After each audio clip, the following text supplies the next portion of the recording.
So walking into episode 2 of Jobless Reincarnation, I was a little more worried than I was walking into the first episode, just because I was curious what would the pervertedness in this series look like in comparison to the brief little glimpses I got in the manga, because I was pretty happy with how episode 1 delivered it, and while I do know the pervertedness and kind of like overcoming who he was in his original life is kind of a big importance to him growing up from a baby up into an adult, and as far as I know you get to see his entire life throughout the course of the journey. So I do realize that that's part of it, but I was curious, would they go completely like ugly bastard approach where you just focus in for the entirety of episode 2 focusing in on his life, or would they go what I would say is the best route, spread it over the course of his childhood, where you see little bits and pieces of it that show why he was like this, and the first glimpse you get in this episode is him basically being a degenerate who's just kind of like up there jerking off. He's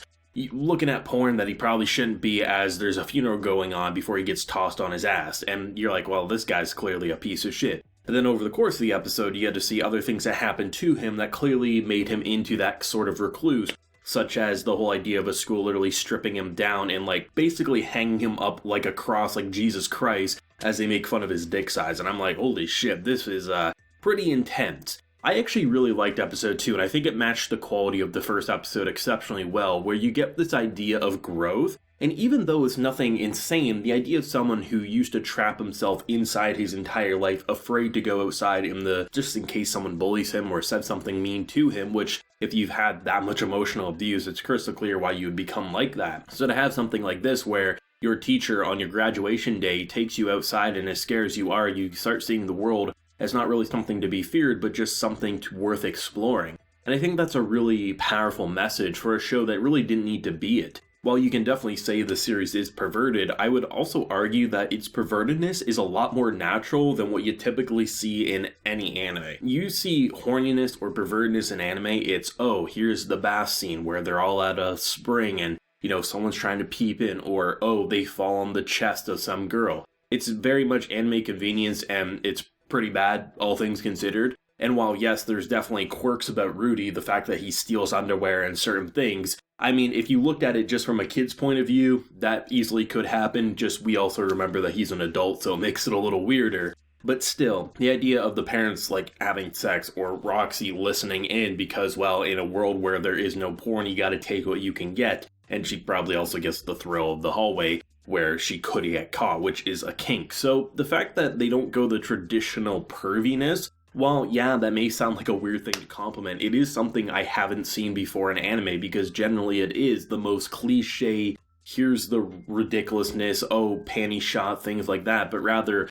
I really feel like the way the character's like sexuality is being explored, as silly as it may seem to say, it actually feels a lot more natural than what you typically see, especially in fantasy or isekai series. And the fact that this clearly is a story about growing past where you once were and becoming someone who you can even respect yourself, I do appreciate about that. And I've even been told by numerous either source material readers, whether that's the novel or the original web novel, that most of the weirdness to his character does stay inside his head, which I think is a big difference than someone who does a lot of shitty things like physically versus someone who thinks them and eventually overcomes them, which makes him a lot more easy to follow. And I said it last week, his voice actor is a big reason why a lot of his questionable acts or questionable thoughts are a lot more easy to forgive, because the voice actor doesn't fit, say, the ugly bastard persona that you see in his previous life. I think for an episode like this, I mean, it was crystal clear we were going to get a lot more magic training. I just wasn't sure if we were going to finish up Roxy's storyline this episode or if it would be next week.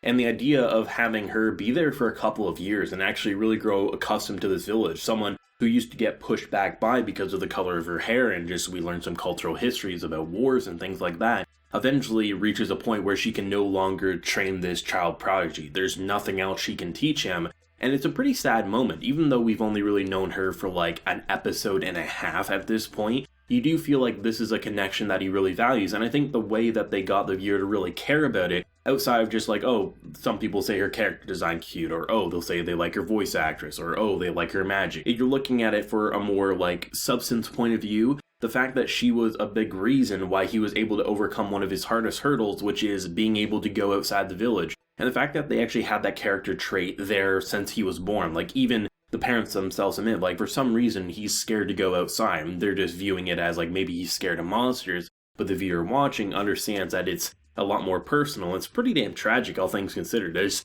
kind of like disgusting as he may have looked, like no one deserves what happened to him in that situation unless maybe there actually was a reason, which you'd have to give me some craziness to justify that, because it doesn't seem like that is justified. It just seems like a bunch of shitty kids, and goddamn was that painful to look at. And rather going the traditional way of just like focusing in on it and then moving on, they kept giving this like PTSD flashback where every time he looked outside, he saw that same imagery, which I thought was a beautiful directing choice. So I like the idea of having a teacher who's been there for, in anime time, a couple of years, really training him. He's growing accustomed. He's saying, oh, I like you. She's saying, oh, tell me that in 10 years and we'll see what happens. And then you eventually get the point where she has to part ways. But before parting ways, she was someone who was able to break him away from one of his biggest fears. While it's definitely just a small stepping stone, the fact that he is able to leave that village says to me that as he grows older, he'll actually be able to travel. Obviously, we'll meet up with her again eventually, but it's nice to see that type of character growth. And I really like that for it. I mean, there's just like a lot of like smaller bits of information that you definitely don't need to see in an anime like this,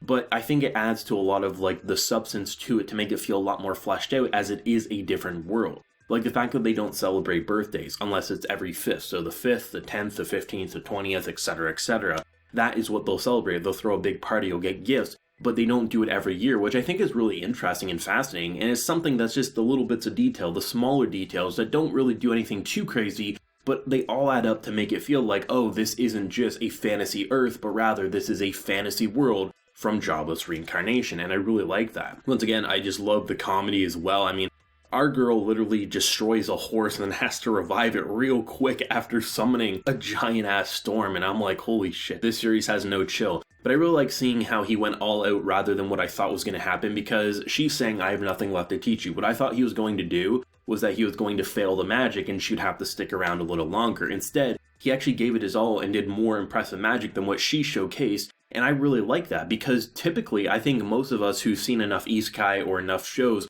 where you have a persona like Rudy's from his original life who remembers his original life, he would want to keep the pretty girl around and not change. He'd want to stay in the house, not improve himself. But the fact that you're already starting to see that self-improvement, that he understands that she is going to part ways and that is going to be sad, but he also respects what she was able to do for him, that's actually kind of something I admire, I have to admit. And I really hope that's going to be like the core foundation for Rudy's character going forward. Well, yeah, he's going to say or do some very questionable, if not disgusting things. I like the idea that his previous shitty self or kind of degenerate self, he remembers that, he knows what that was like, but he's starting from a baby and he's going to an old man most likely, unless he gets killed far too soon. But the fact that he can remember that and try to improve where he couldn't before, hopefully that says to me that we're going to watch a really interesting character arc take place, and the fact that he doesn't immediately just switch it off because he's now in an isekai, but he remembers the trauma, that separates, I think, pretty much every other isekai out there with a similar coat of paint. Not all of them, but a lot of them where they just like, oh, he's fantasy now, he can do everything that he couldn't before. No, he actually feels like a person,